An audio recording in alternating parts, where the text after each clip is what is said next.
नमस्कार, रामकृष्ण हरी. आज मी नाश्त्याला बनवते सुशिला. हा कर्नाटकचा पारंपरिक पदार्थ आहे नाश्त्यासाठी. आता इथे कांदा चिरून घेतला आहे, कोथिंबीर, मिरची आणि गॅसवर आता कढई ठेवली.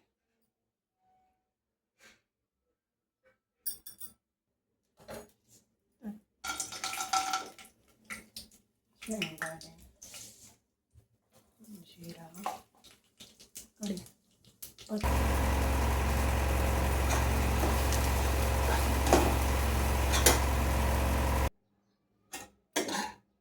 तयार आहे सुशिला.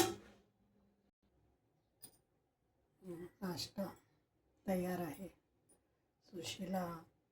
माझ्यासाठी चहा आणि हे काकडी टमाटो वगैरे मुलासाठी.